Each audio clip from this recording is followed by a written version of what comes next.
You know what separates the truly powerful from everyone else? It's not what they say, it's what they don't say. I learned this the hard way, and today I'm going to share with you the 8 situations where your silence will become your greatest weapon. But before I dive in, let me tell you something that will change your life forever. The person who masters silence masters their destiny.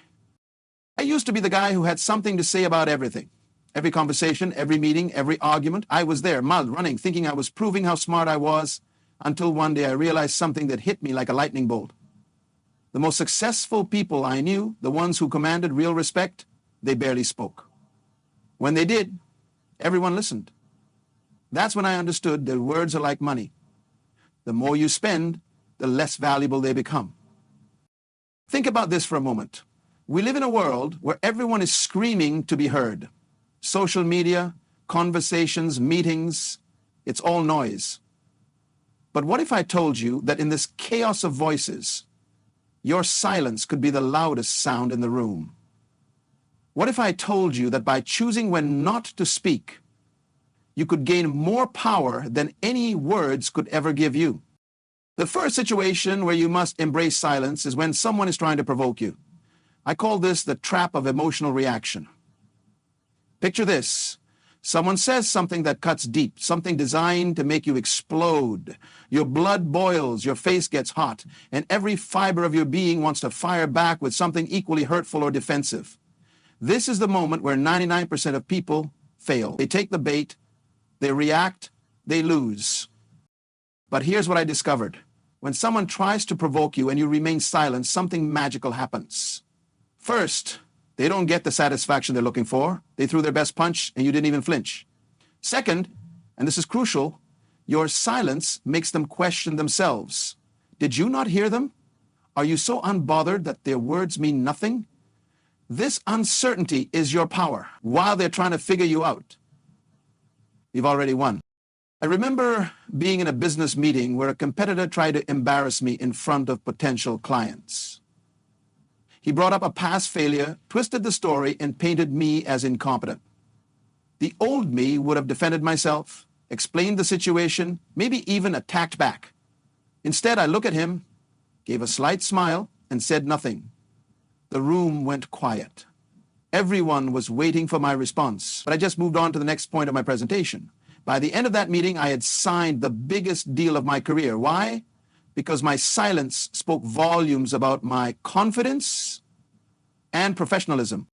The second situation demands your silence when you're in the presence of someone sharing their pain or struggles. This is where most people mess up catastrophically. Someone opens up about their problems, and what do? We immediately jump in with advice, with our own similar stories, with solutions they didn't ask for. We think we're helping, but we're actually stealing their moment. When someone is pouring their heart out, your job isn't to fix them. Your job is to be a witness to their experience. Your silence gives them space to express what they've been holding inside. It tells them without words that their feelings are valid, that they're being heard, that they matter. This kind of silence is a gift that few people know how to give.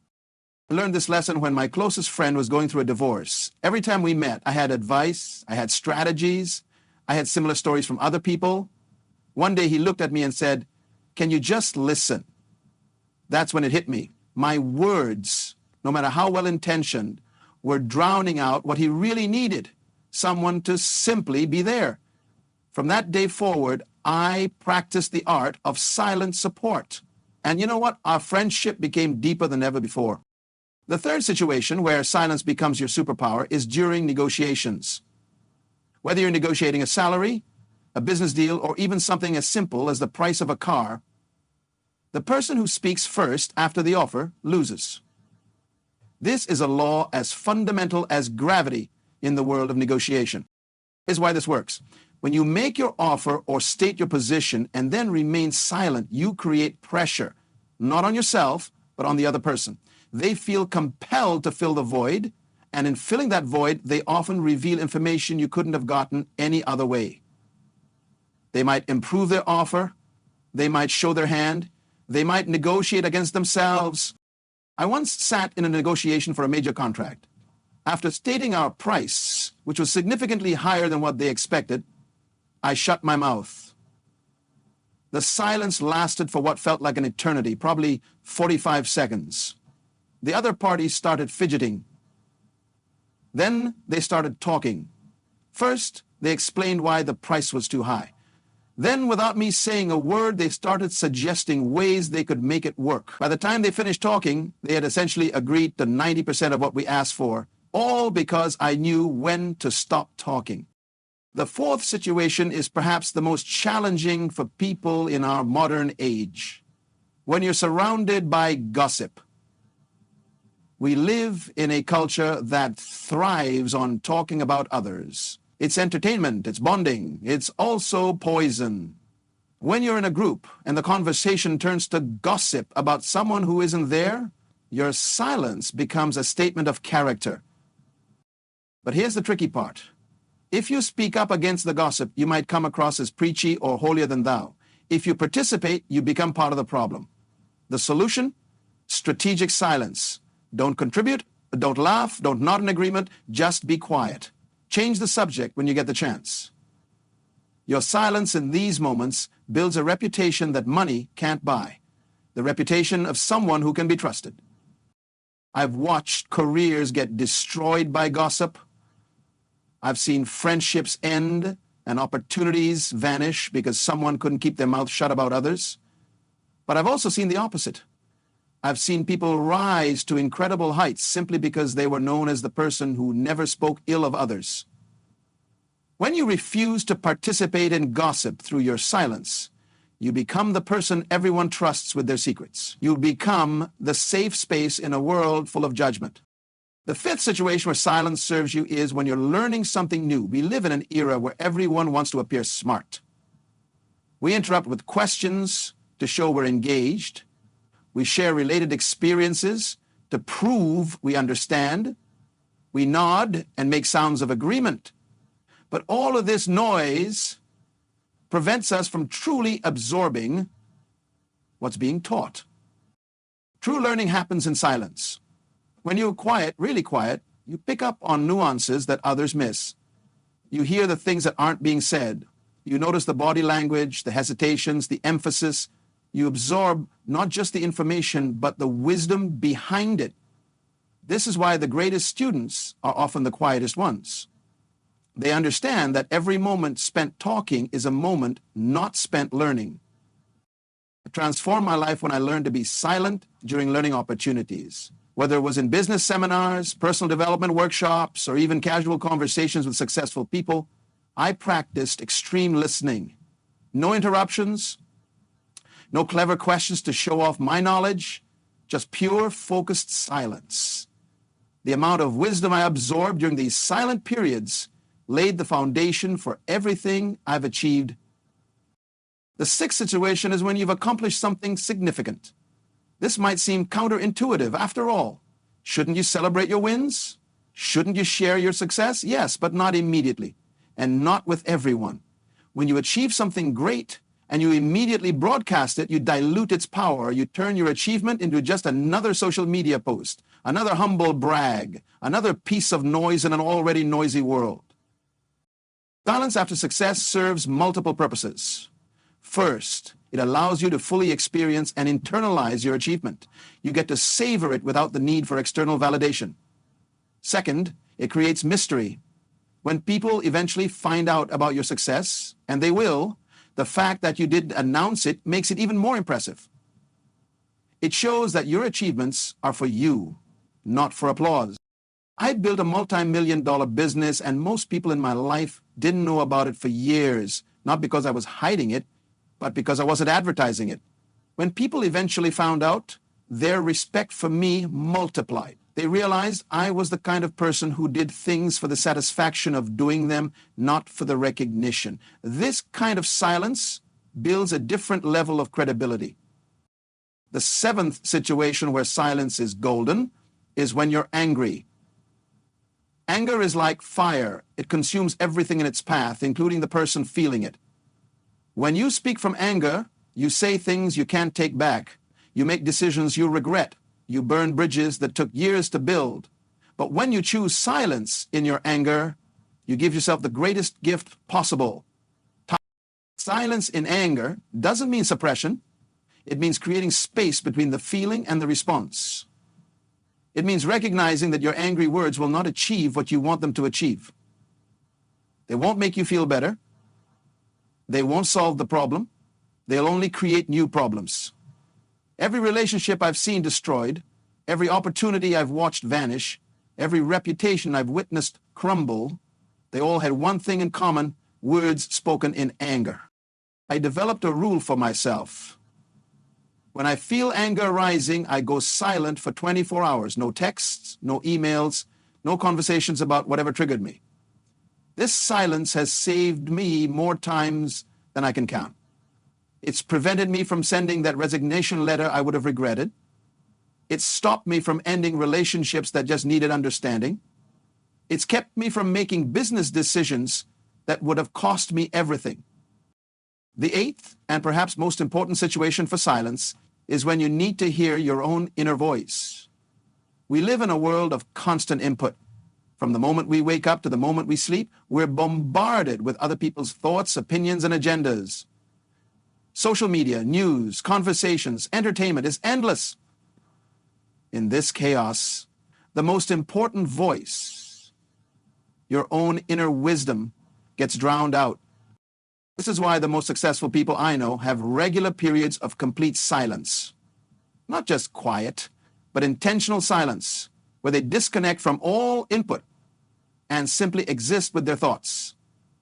In these moments of silence, clarity emerges.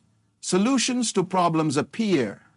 The noise of the world fades, and what remains is truth. I practice this kind of silence every morning. Before I check my phone, before I speak to anyone, before I let the world in, I sit in complete silence for at least an hour. In this silence, I've discovered business ideas that have made me millions. I've found solutions to problems that seemed impossible. I've gained clarity on relationships, on purpose, on direction. This silence is where my power regenerates. But here's something crucial about mastering silence that nobody talks about. Silence isn't just about not speaking.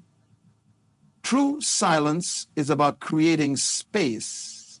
Space in your mind, space in your reactions, space in your life.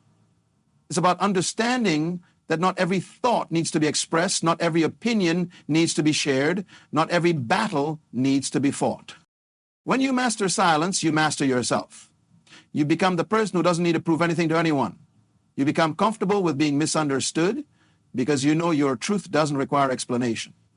You become powerful in ways that transcend words because your presence speaks volumes. Think about the most influential people in history. They weren't the ones who talked the most. They were the ones who knew when to speak and when to remain silent.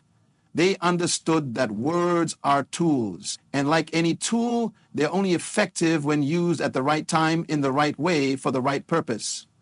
Random talking is like swinging a hammer at everything. You might hit a few nails, but you'll destroy a lot more in the process. There's a deeper psychology to why silence is so powerful. When you speak less, people lean in more. When you're selective with your words, each word carries more weight. When you master the art of silence, you become like a deep well. People know that when they draw from you, they'll get something valuable, not just surface-level noise. I've tested this in every area of my life. In business meetings, the less I speak, the more my words impact when I do. In relationships, my silence creates space for deeper connection. In conflicts, my refusal to engage in verbal warfare often resolves issues faster than any argument could. This isn't about being passive or weak. This is about being strategic and strong. Let me share something that will revolutionize how you think about communication. We've been taught that communication is about expressing ourselves, about making sure we're heard and understood, but true communication is about creating understanding, and sometimes the best way to create understanding is through silence. Your silence can communicate confidence, wisdom, strength, compassion, and intelligence in ways your words never could. I've walked into rooms where my silence commanded more respect than any introduction could have given me. I've sat in meetings where my quiet observation led to insights that changed the entire direction of companies. I've been in arguments where my refusal to argue led to the other person solving the problem themselves. This is the paradox of silence. By saying nothing, you often say everything. But mastering silence isn't easy. We're conditioned from birth to fill voids with sound. We're uncomfortable with quiet. We associate silence with awkwardness, with not knowing what to say, with weakness. This conditioning runs so deep that most people will never experience the power of intentional silence. They'll live their entire lives in reaction mode. Speaking before thinking. Responding before understanding. Talking before listening. The journey to mastering silence starts with awareness. Start noticing your urge to speak. Notice how uncomfortable you feel when there's a pause in conversation. Notice how desperately you want to share your opinion, your story, your advice. Then, instead of acting on these urges, pause. Let the silence exist. Let it do its work. You'll be amazed at what happens when you start practicing this. Conversations become richer because you're actually listening instead of waiting for your turn to talk. People start confiding in you more because they sense you're not judging or preparing to give advice. Your presence becomes more powerful because it's not diluted by unnecessary words. I want to address something important here. Some people might think that embracing silence means becoming passive or disconnected. Nothing could be further from the truth. The silence I'm talking about is active, intentional, and powerful. It's the silence of a predator waiting for the perfect moment to strike. Not the silence of prey frozen in fear. It's the silence of wisdom, not ignorance. It's the silence of strength, not weakness. When you understand this distinction, everything changes. You realize that your silence is a choice, not a limitation. You understand that by choosing when not to speak, you're exercising the highest form of self-control. You're demonstrating mastery over your impulses, your ego, and your need for validation. This is what separates ordinary people from extraordinary ones. Let's go deeper into each of these situations because understanding them intellectually is one thing, but implementing them is another. When someone is trying to provoke you, the urge to defend yourself is primal. It's rooted in our survival instincts. But we're not living in caves anymore. The threats we face aren't physical, they're psychological. And psychological warfare requires different tactics. Your silence in the face of provocation is like a mirror. It reflects the attacker's energy back at them. They see their own aggression, their own pettiness, their own insecurity, and because you're not giving them the reaction they want, they're forced to confront these aspects of themselves. This is why silence in these situations often leads to the provocateur either escalating to the point of looking foolish or backing down entirely. I'd use this technique in boardrooms where competitors try to undermine me. I'd use it in personal relationships where people try to manipulate me through emotional triggers. Every single time, my silence was more powerful than any words I could have chosen. It communicated that I was above the petty games, that I couldn't be controlled through emotional manipulation, that I was operating on a different level entirely. When it comes to being silent while others share their pain, this is perhaps the most compassionate form of silence. We live in a fix-it culture. Someone shares a problem and we immediately want to solve it.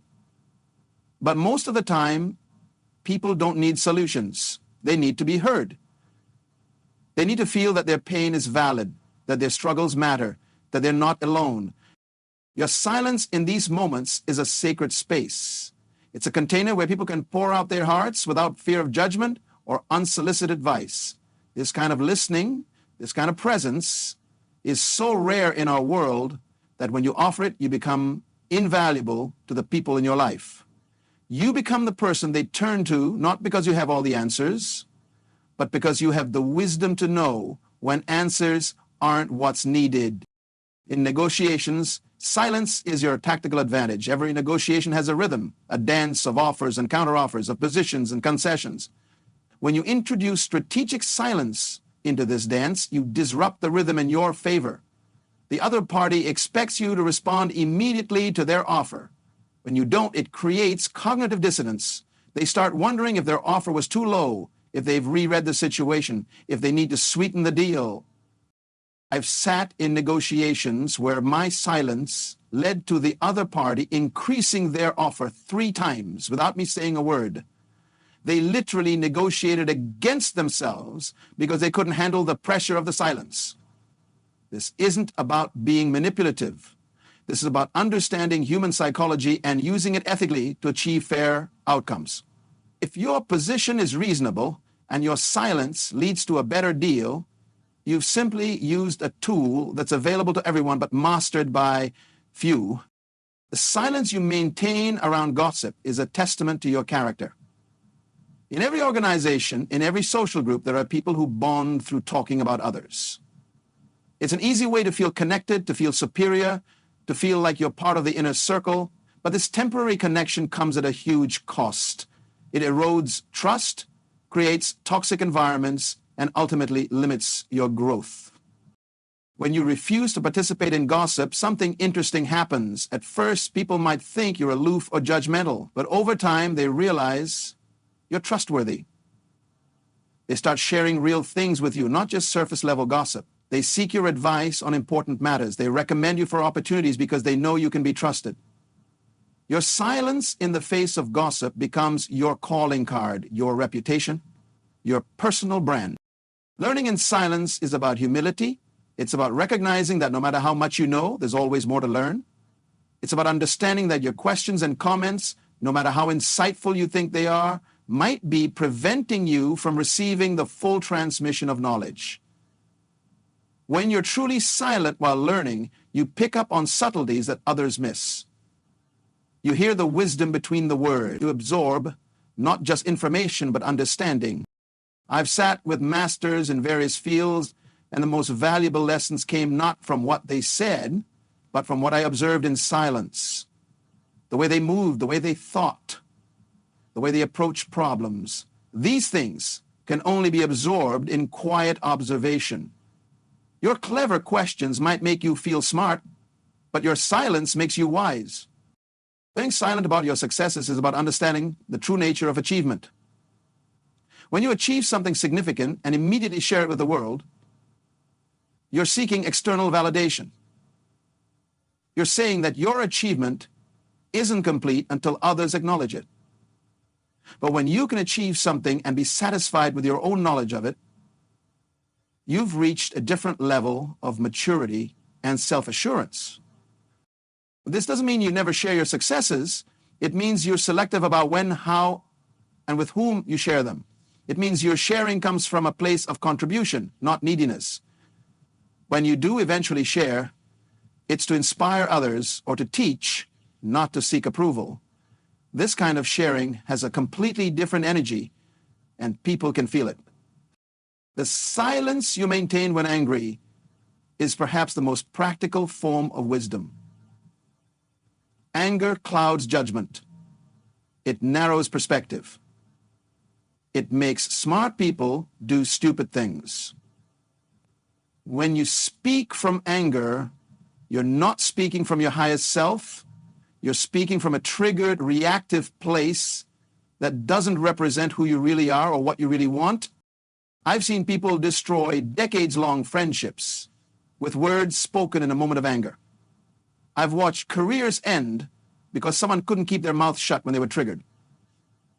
I've witnessed business partnerships dissolve because partners spoke to each other from places of hurt and rage instead of taking time to cool down and approach issues rationally.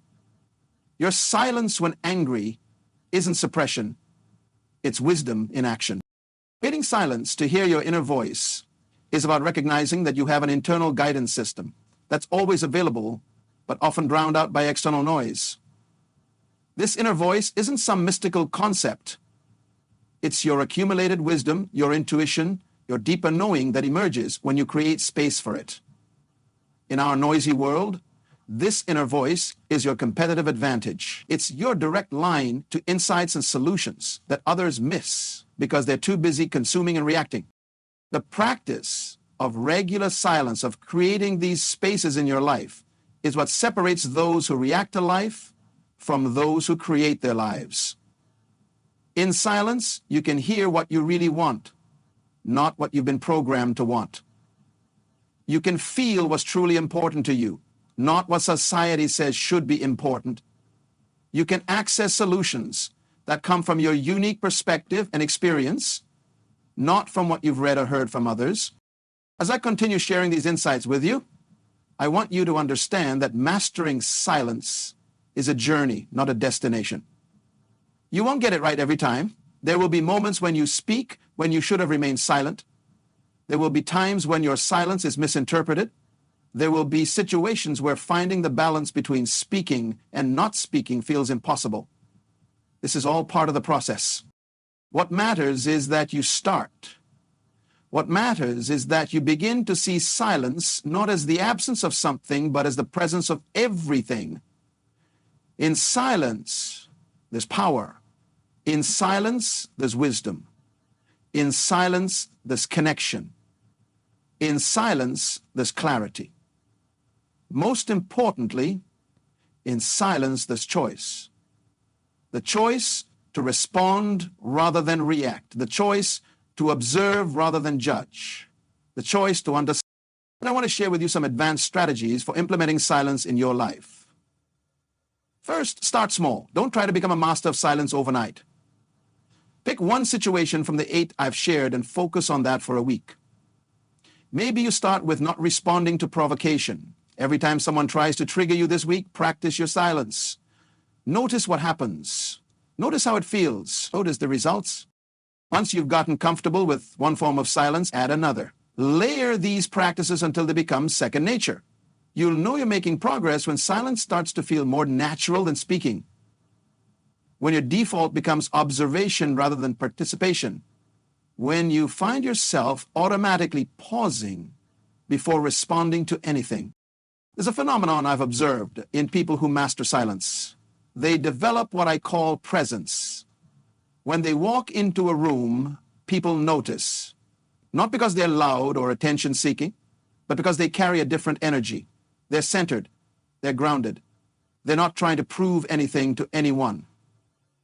This presence is magnetic. It draws people in. It commands respect without demanding it. This presence comes from the confidence that silence builds. When you know you can handle any situation without needing to speak, when you trust your ability to remain centered regardless of what's happening around you, when you've proven to yourself that your power doesn't come from your words but from your being, you carry yourself differently. You move through the world with a quiet confidence that others can sense but can't quite explain.